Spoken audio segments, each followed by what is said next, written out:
Hey, what's up you guys? It's Simon. Welcome back to my channel. It is so good to be back and filming videos again.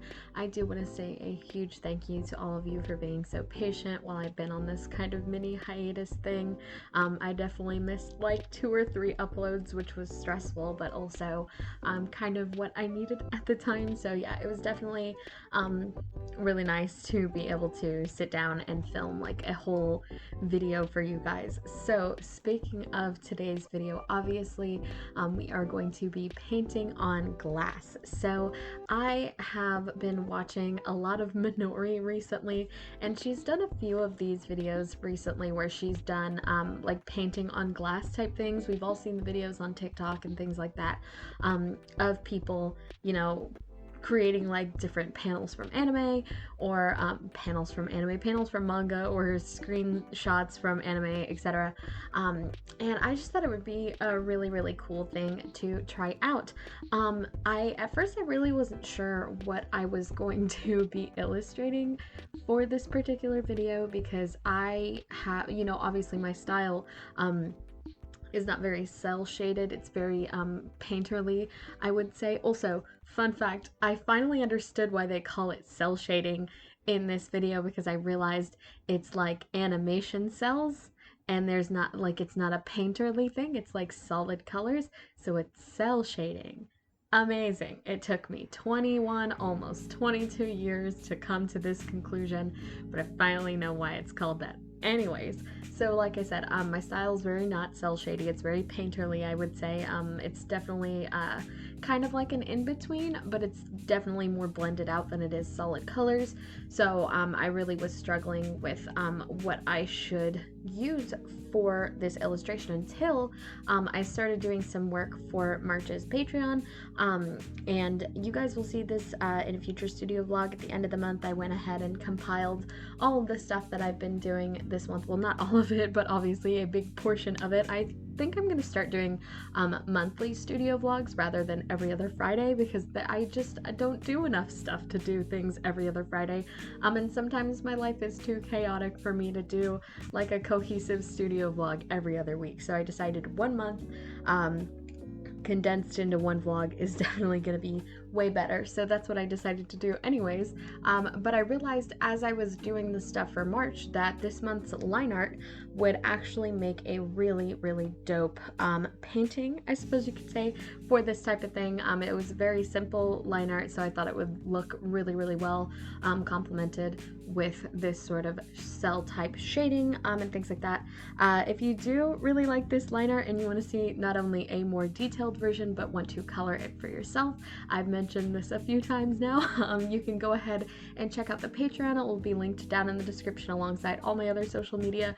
I am really proud of the stuff that's gone on for March so far. I almost have everything finished and it's all looking super cool, so if you want to check that out, please feel free to do so.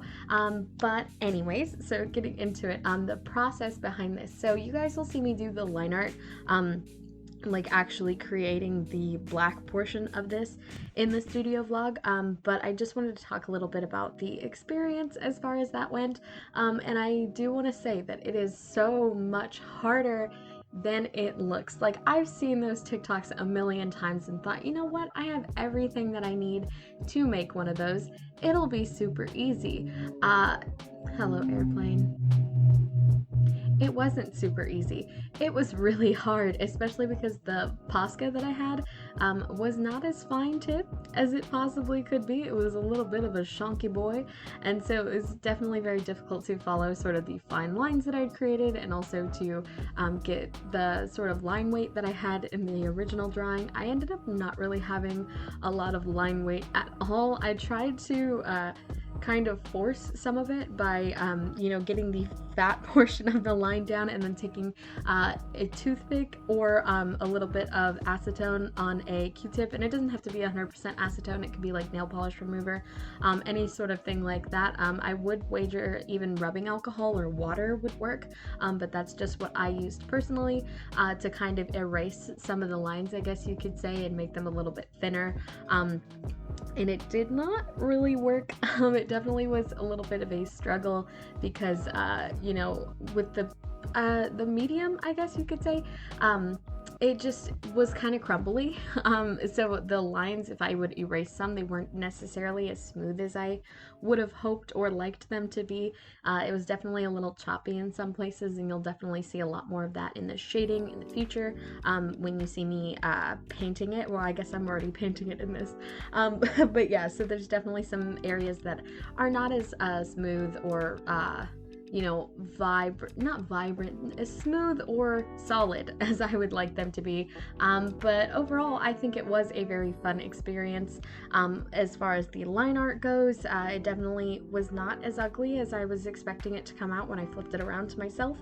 And then when I moved on to the painting portion, is when things got really fun. So in order to do this type of thing, you have to kind of think backwards. So rather than starting with your base colors and going up with your shadows and your highlights, you have to start with your darkest darks and your lightest lights. So for me, I believe I started out with the skin. I just took the darkest shadow and put it in all the places that I would normally, well, almost normally, place shadow in one of my paintings or illustrations.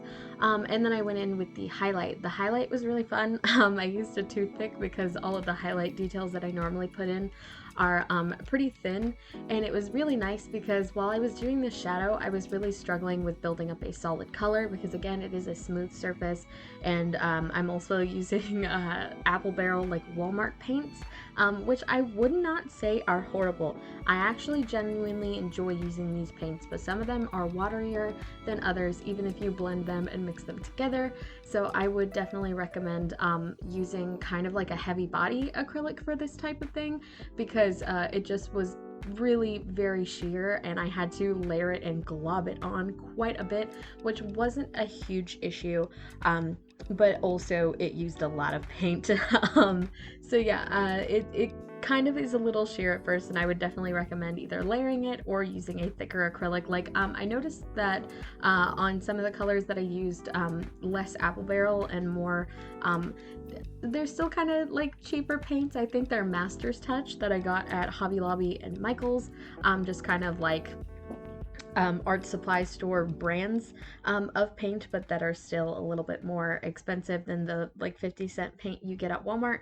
Those went on a lot smoother, I would say. For example, the frog, I used that type of paint, and then for her skin as well, it was a lot of that for sure. That was the biggest color that I used as the base, and that made it a lot nicer. So that is something that I recommend, but also using the toothpick for the fine details for some reason made it go on super thick immediately. I didn't have to layer it a bajillion times, so that was very helpful, very satisfying to do.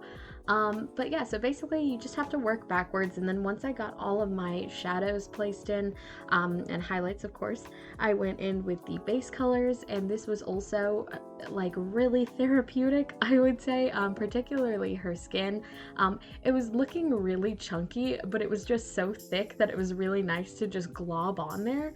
It was like so satisfying working on this, especially like I've been kind of anxious lately. I've been doing this thing where I'm just anxious for no reason, and then I can't calm myself down because it's like, why are you anxious? I don't know, I just am, so I can't do anything about it.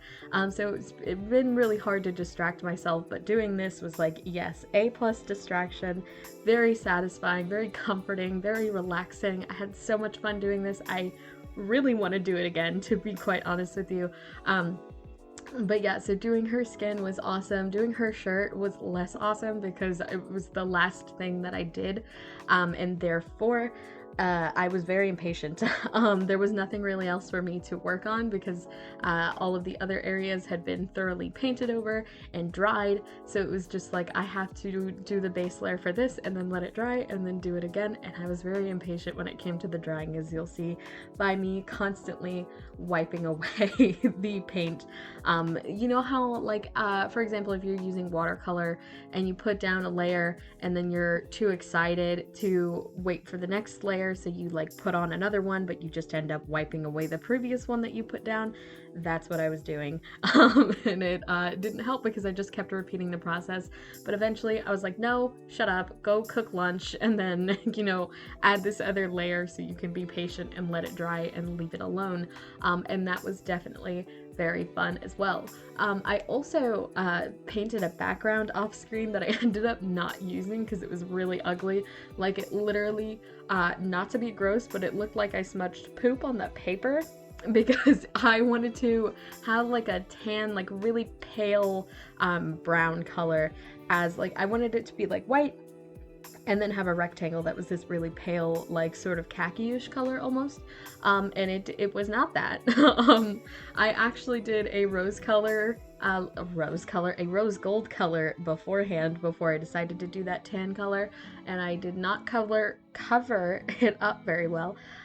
It just ended up like shining through in like the weirdest way, and it was very, very much ugly. I thought I was super smart because I was using like the cardboard insert that came with the thing, not the matte board, because you guys, oh, actually you won't see, but in the studio vlog you'll see that it was matted at 4x6, and I decided to just leave it at 6x8, and it came with this other cardboard piece, so there was the matte piece, but then just like the cardboard to tell you what size it was, and I was gonna use that because it was the exact size, but I ruined it. So instead, I struggled to cut some fabric. It was just like this lilac, like kind of like super cheap fabric square that I had lying around from like forever ago when I tabled at a convention. And y'all, I miss conventions so much. I thought my local con was gonna be open, and I know we should stay home, but I was kind of hoping that they would find some way to make it safe and good and possible to go to conventions again, because if you guys saw oh my gosh, I'm a Wonder, her video, her most recent one where she's drawing guys, she was talking about how much she misses conventions because they just have a vibe. It's like a very special vibe, and I yearn for that so very much. Conventions are amazing, and I was really hoping that I maybe, if it was safe, could be able to go to one this year, but nope. So stay home and get vaccinated so that I can go to conventions again. I know you want to go too. I miss them. It hurts. Anyways, I had that fabric from a convention that I tabled at, obviously pre-COVID. But yeah, so I cut some of that up and I used that for the background. It's a little bit messy. It didn't exactly do what I wanted, but I do like the color. I still think it looks nice. It's just the execution could have been a bit better, especially because it's kind of see-through, and the backing for the frame that it's in is kind of hollow. It's like one of those, I don't know how to describe it, but you just have to pop the frame in and out to be able to like put stuff in it, so it doesn't have a solid backing, which is not the best for using fabric as your background, but it's still passable. So I guess all that we have left to do is a little reveal, so I'm going to show you guys how that turned out.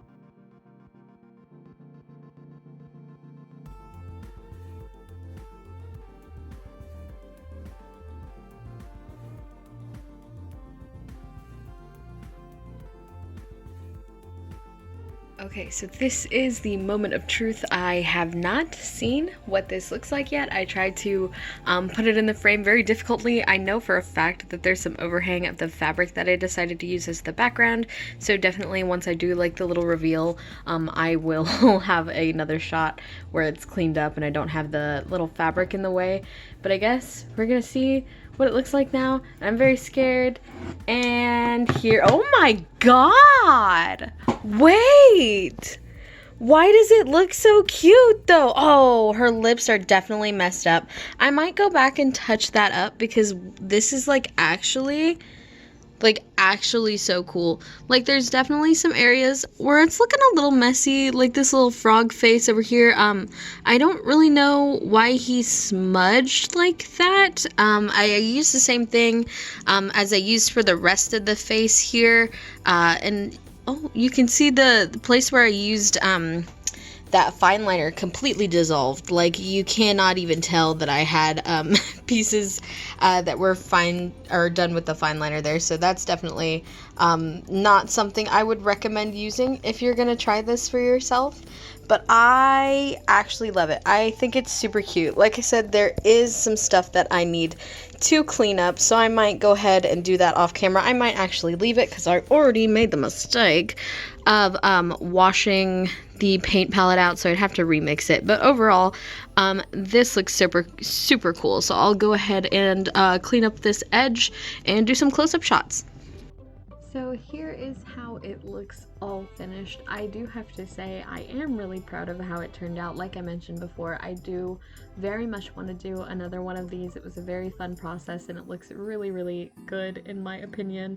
I really like it. I think it looks super cute. I've got it hanging up on a what are those called? Dressers. My brain's not working. I have it hanging up on my dresser right now and I just think it looks super cute. I am a liar. I did not go back and fix the lips even though I'm very tempted to.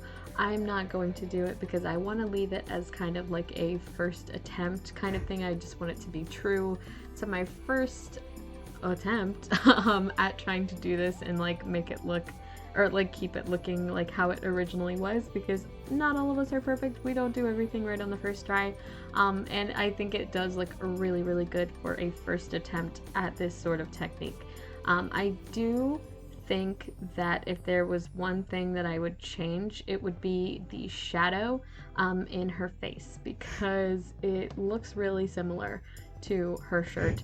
But other than that, I just think it looks super cute. I hope you guys like it. Of course, I do want to give a big shout out to my patrons, Elise Thompson, Duran, Mandy, Schleeps, Puppy Paws, Created by Twins, and Trash Panda. You guys are the best. You guys have been showing so much support to the Patreon lately, and it has been making me cry.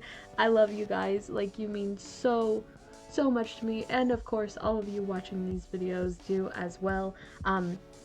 I love you guys so much. I'll see y'all in the next one, which is actually, fun fact, going to be a bit of a long one because it's my entire Procreate process from start to finish, and I think it's going to be really cool. So if you guys are excited for that, don't forget to subscribe. I love you guys so much, and I'll see y'all in the next one. Bye.